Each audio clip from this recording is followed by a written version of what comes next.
Good morning. If you've been following me for a while, more than a year or so, you know that the end of every January through Valentine's Day, I speak a lot, post a lot about toxic relationships, family violence, domestic violence, abuse in general. And that is because of life lessons that I have personally learned. So that's what we're talking about today, different types of abuse, neglect, and it might be difficult for some people to hear. Please don't have children watch this. I would hate to upset a child. But for adults, some of y'all need to hear this. You need to have the little light go off and go, oh, that's what I meant. I am, a normal person. I am educated. I'm a parent. I'm a grandma. I have degrees. I'd like to consider myself successful. But none of that will keep me safe from abuse. It happens. People that are, and when I say people, I deal with people all the time that are abusers, that are victims of abuse, and they are men and women. A woman can abuse a man just as easily as a man can abuse a woman. So get that little stereotype out of your head. Abusers are narcissists. They are after control, manipulation, and power, whatever it takes. The abuse, though they may act out physically, sexually, financially, to hurt you, control you, it's all about the power. It's all about them being able to do it. That's where they get their thrills. It's totally on the power play. Keep that in mind. Now, some narcissistic traits can be learned behaviors. Maybe their parents were like this, their grandparents. So it's generational, that this is how you treat a spouse. This is how you treat a girlfriend. This is how you treat other people. You manipulate them. You control them. You hurt them to get what you want. I have seen that, but it's a learned behavior. And the good thing is, if it's a learned behavior, it can be unlearned. That's wonderful. On the other hand, sometimes it's just how they're hardwired. And that's a little different. If this is how they're hardwired, they're not going to unlearn it. This is them. When they are acting out the hurtful, horrible things they say to you, they mean it. You are seeing them at their true colors.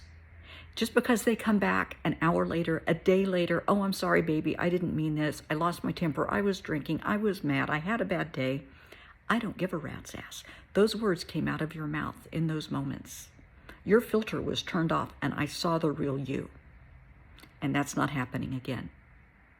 The first time, listen to me. The first time they disrespect you, they call you out of your name, they tell you you're worthless, they disrespect you in any way, shape, or form. They disrespect your children, even your pets. Tell them, you will not speak to me in this manner. You will not address me in this manner. Make a line in the sand. Make your boundary. They may go ballistic, but you told them. You warned them. And if they do it again, leave. Leave. Remove yourself from that toxic situation. Do not allow abuse to become your comfort zone. It happens. Get the hell out while you can. They may not like it. They may say, if you leave me, I'm going to hurt, kill, ruin, whatever. The dog, the cat, the hamster, the giraffe, the hippopotamus, your parents, your family, the children. They may offer. They may say they're going to kill you. They may say they're going to kill themselves. Well, that's on them. Do not accept responsibility for their actions, attitudes, behaviors, or the consequences. That's on them. You are responsible for you. If you have small children or pets, you are responsible for their safety and well-being. Get the hell out. Absolutely, positively, get the hell out. Get out, get to a safe space where you know you will be protected. If you move in with someone or you tell someone where you are, that's fine, but be sure they're going to keep their mouth closed. They're not going to leak it to anyone. They're not going to leak it to a mutual friend. They're not going to leak it to your ex, to whomever this person is. You don't want them to come find you until you have your ducks in a row. Please contact the police. Get the restraining orders. If they are threatening your safety, if they've already raised their hand to you, or the kids, or the dog, the cat, the hamster, whatever, get a restraining order. I know a piece of paper is not going to stop a bullet, and it's not going to stop the blade of a knife. But it's telling them, the police know if something happens to me, they're going to know where to look, sweetheart. Take power in your position. You don't have to be a victim. As soon as you leave, you step into survivor mode. You are no longer a victim. You're a survivor. Go to the police, work with the police. Once you get the restraining order, if they violate that restraining order, that's a felony. Depending on the state, the community, on and on, that's 5 years plus that they may have to spend in jail for violating a restraining order. Think about it, okay? Love, affection is not earned. It's not a reward. If your child comes up to you and says, Mommy, Mommy, I want a hug. Daddy, Daddy, pick me up. I want a cuddle. Don't say, you haven't earned that today. No. You give them a hug. You give them a cuddle. You tell them they're wonderful. Whatever it takes. That goes for your spouse as well. If you walk over for a hug, a kiss, a cuddle on the sofa when you're watching TV, and they push you away and say, I don't think so, because they're pissed off, they're mad, their feelings are hurt, that's a heads up. Love, affection, respect are not rewards. They're not earned. They are given freely. They are a gift from one heart to another heart. You give them love. Do they accept it? They may not. They may pout. They may throw a tantrum. It's on them. They are responsible for their actions, attitudes, behaviors, and the consequences. You're responsible for you. So don't buy into their threats, their manipulation, their tactics. Because, honey, they have it all figured out. They've done this before. A narcissist, a reactive abuser, essentially a bully, they will play the hand. They've done it before. They know what they're doing. They know how to play you. And it's awful that somebody would do that, but they do. It's as if they can smell a good soul. And they say, oh, okay, this person is a kind soul. They're nice. They're accepting. They're forgiving. Oh, I'm going to step in and I'm going to show them. Yeah, it happens all the time. I often say, today I posted on social media to accept others, to love and accept others for who they are, not who you want them to be. They may initially bring you in, accept you for who you are, and then they start tweaking. You would be happier if, this isn't what you want, this is what you want. You would look better if, you would feel better if. No. Those decisions are yours, not theirs. They're responsible for them. You're responsible for you. Don't let anyone tell you how to think, how to feel, how to behave. I mean, if you're being outrageous and somebody says, hey, can you tone it down? That's one thing. But don't let anyone tell you you have no right to be upset. Really. You have every right to feel whatever you're feeling, and they have every right to step away. If they don't like how you're feeling, if they don't like that you're reacting, how you're reacting to their behavior, they can step away and go in another room because you have every right to feel however you feel. And don't let anybody stop you. A child has every right to feel whatever they're feeling. If they're having a bad day, teach them how to cope with that. In my practice, my philosophy is from age 0 to 10 or 12 are the formative years.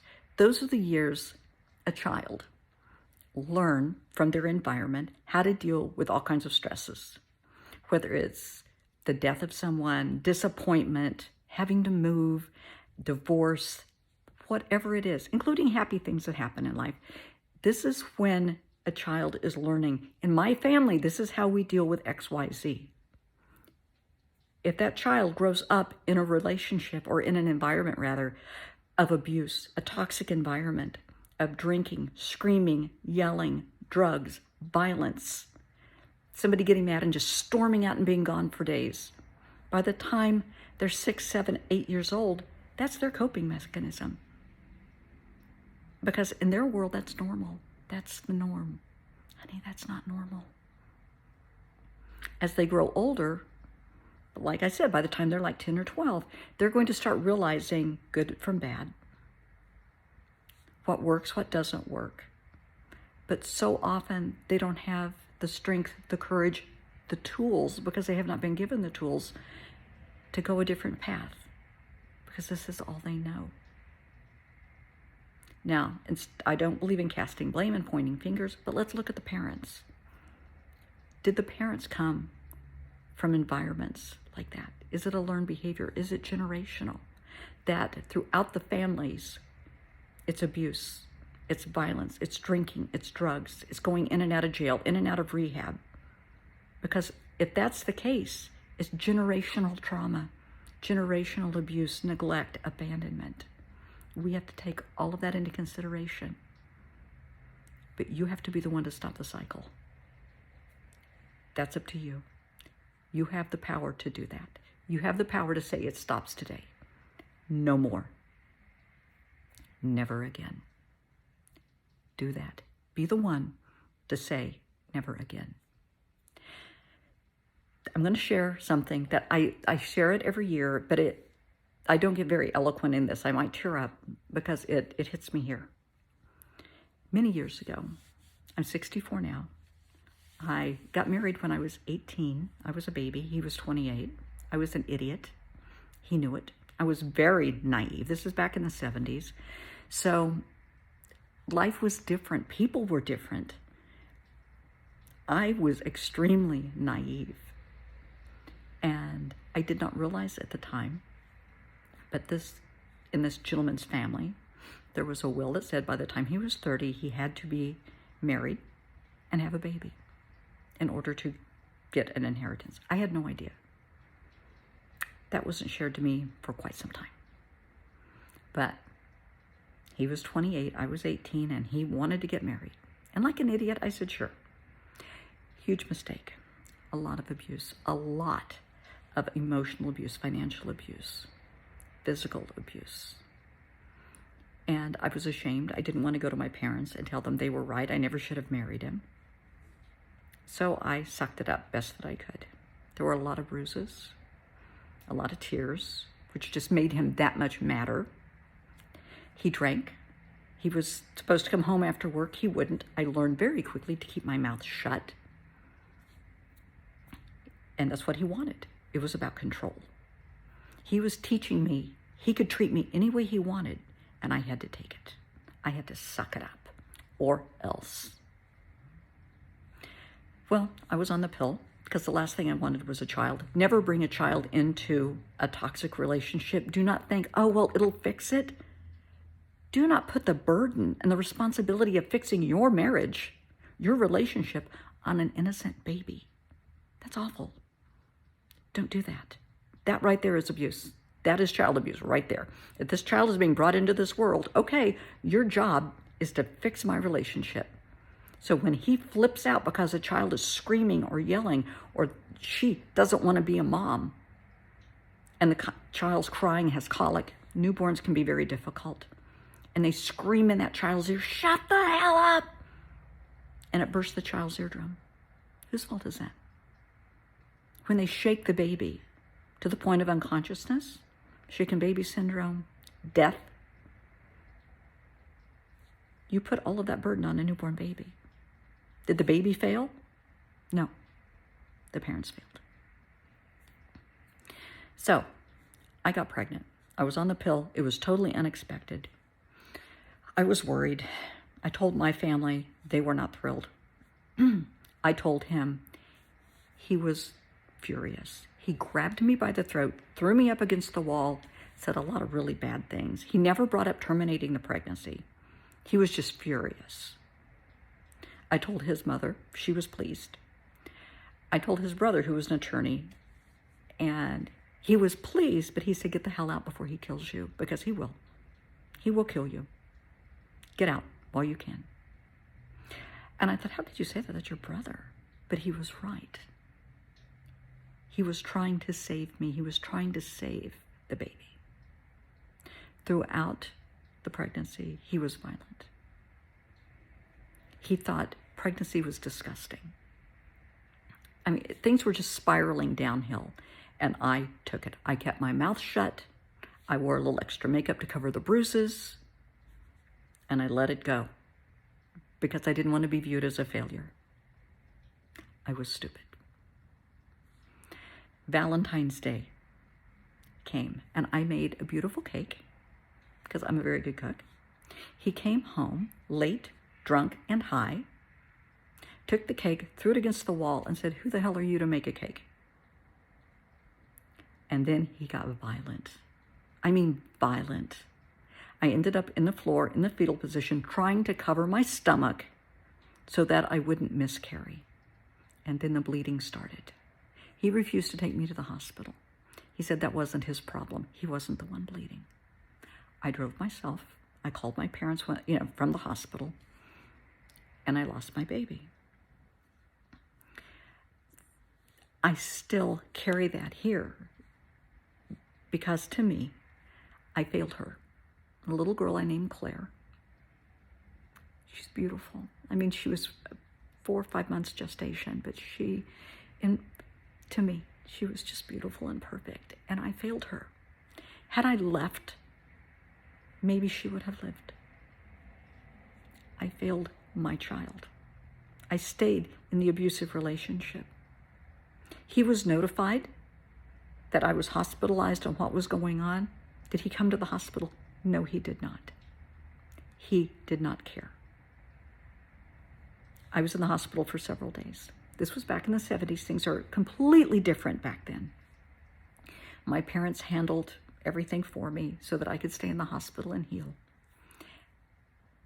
They had the best of intentions, and when I got out of the hospital and went to their home, they said, don't think about it. Just put the past in the past and don't think about it. They didn't want me to even grieve the loss of my child. Just don't think about it. Put it out of your mind. They didn't realize I have the right to grieve the loss of my baby. He found out I was out of the hospital. He shows up at my parents' home, mad. And I remember so clearly in my parents' family room, the argument between he and my father, and my dad said, what you don't understand, you can't treat her like an old shoe, that you get mad and you throw it against a wall, you throw it out, you destroy it. And he looked at my dad and said, she's my wife. She belongs to me, and I can do whatever the hell I want with her or to her. And it escalated from there. The police were called, and he left. And when I say he left the state. And that was the end. To this day, I don't like Valentine's Day. I don't acknowledge Valentine's Day. I will get flowers for her. Because not a day goes by, I don't think about her. Yes, I have a son, and he's a wonderful individual. He's a great dad, a great husband. I'm so proud of him. But she had a right to have a life. She had the right to grow up, to get a college education and be a mom and be the best person that she could be. And domestic violence took that from her. I didn't have the courage to leave. He had convinced me nobody would believe me if I went to them and said, he's beating me. My mom did see the bruises, and my dad saw the bruises, and they said, maybe he didn't mean it. Maybe he's had a bad day. Do not enable an abuser. Do not make excuses for their bad behavior. Don't let them tell you it's your fault, because, I'm going to say it again, we are each responsible for our actions, doing nothing, our attitudes, behaviors, and the consequences. Now, if you intentionally provoke somebody, you're responsible for that, but they are responsible for their reaction, not you. Please learn from my life lessons. Please. I don't want to see someone else go through the hell that I have gone through in my life. I have a wonderful life now. I'm a happy person. I'm very successful. Am I leery? Do I scrutinize relationships? Absolutely. And the first time anyone disrespects me, we're done. That's it. You don't get a second chance. If you don't like who I am, because I am a good person, I help so many people, I do the best I can, I'm authentic. This is me. I mean, I can clean up and look pretty sharp, but for the most part, this is me. Jeans, sweater, t-shirt, whatever, I'm authentic. This is me. I don't have anything to prove to anyone. And you don't either. Have people love you for who you are, not who they want you to be. Love your children for who they are, not who you want them to be. If they don't want to be a college graduate and they want to learn landscaping, God bless them. At least they want to get a job. You know, maybe they'll take some VOTEC classes to learn botany or something like that. Encourage them, stand behind them, lift them up. If you love someone, accept them for who they are. Do not marry someone because they have potential. Do not get pregnant. Do not have a family and expect the baby to fix the situation. Look at someone's background, the environment they grew up in, before you commit, get in a committed relationship, before you commit into a marriage, before you move in together.